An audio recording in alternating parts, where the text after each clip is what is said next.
हाय, मैं गौरव एक एजुकेटर हूं। आज हम हाल के भारतीय इतिहास में सबसे दुखद और चौंकाने वाली औद्योगिक आपदाओं में से एक पर बात कर रहे हैं। तेलंगाना फैक्ट्री ब्लास्ट जो 30 जून 2025 को सिगाची केमिकल्स में पाशाम्यलाराम इंडस्ट्रियल एरिया संगारेड्डी जिले में हुआ था। यह सिर्फ एक दुर्घटना नहीं थी, यह इस बात की एक जबरदस्त याद दिलाती है कि जब सुरक्षा प्रोटोकॉल फेल हो जाते हैं, ओवरसाइट कमजोर होती है और उत्पादन के नाम पर इंसानी जिंदगी को बेकार समझा जाता है तो क्या होता है। आइए समझते हैं कि क्या हुआ, कौन प्रभावित हुए, कौन से कानून इसमें शामिल हैं और सबसे महत्वपूर्ण बात, हमें क्या सबक सीखना चाहिए। तारीख और समय 30 जून 2025 सुबह करीब 9:20 बजे।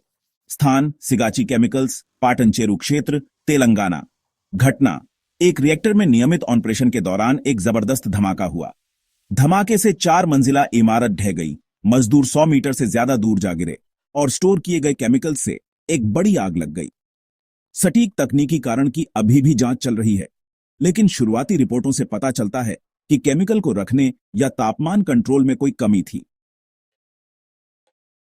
12 मौतें कंफर्म हुईं, 8 की मौके पर ही मौत हो गई, 4 ने अस्पतालों में चोटों से दम तोड़ दिया।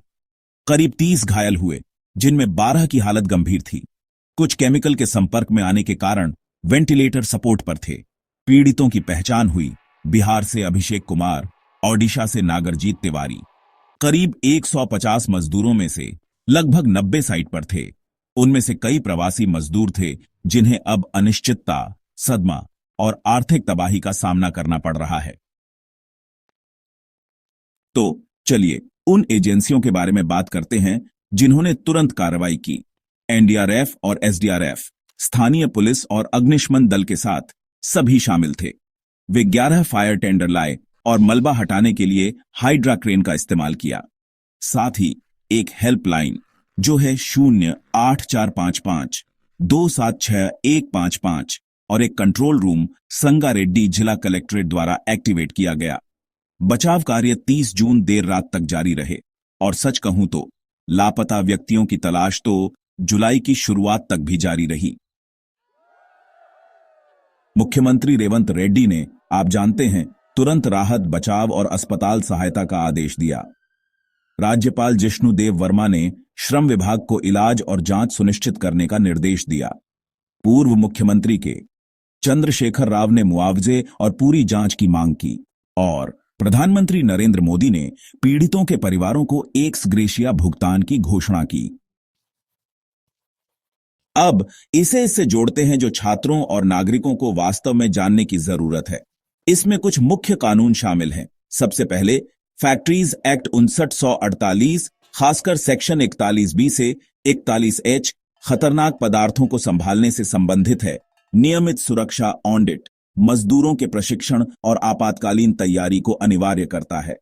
अगला, पर्यावरण संरक्षण अधिनियम 5986 औद्योगिक संचालन में उत्सर्जन और रासायनिक प्रबंधन को कवर करता है।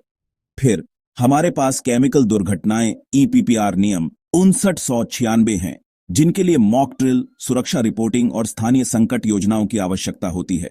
और निश्चित रूप से भारतीय दंड संहिता सेक्शन 304 लापरवाही से हुई मौत को कवर करता है और सेक्शन 337 और 338 गंभीर चोट और जीवन को खतरे में डालने से संबंधित है। तो अगर सिगाची केमिकल्स ने इनका उल्लंघन किया तो आपराधिक दायित्व, जुर्माना और यहां तक कि लाइसेंस रद्द भी हो सकता है। यह घटना सिर्फ एक आंकड़ा नहीं है, यह हमें वास्तव में खुद से पूछने पर मजबूर करती है, क्या सुरक्षा ड्रिल और निरीक्षण वास्तव में हो रहे हैं? क्या कंपनियां लागत बचाने के लिए शॉर्टकट अपना रही हैं और आप जानते हैं, इस प्रक्रिया में जान जोखिम में डाल रही हैं? क्या प्रवासी मजदूरों को समान सुरक्षा और मुआवजा मिल रहा है? औद्योगिक दुर्घटनाएं रोकी जा सकती हैं, लेकिन तभी जब सिस्टम काम करें, कानून लागू हों और ईमानदारी से कहूं तो अगर मुनाफे से ज्यादा इंसानी जिंदगी को प्राथमिकता दी जाए। तो लाइक, शेयर और सब्सक्राइब करें और अपडेट रहने के लिए बेल आइकॉन पर क्लिक करना ना भूलें।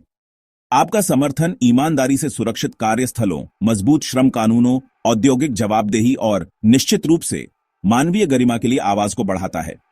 आइए एक ऐसी पीढ़ी का निर्माण करें जो औद्योगिक अधिकारों, सुरक्षा कानूनों और हर फैक्ट्री में जीवन के वास्तविक मूल्य को वास्तव में समझती है, न कि सिर्फ कागज पर।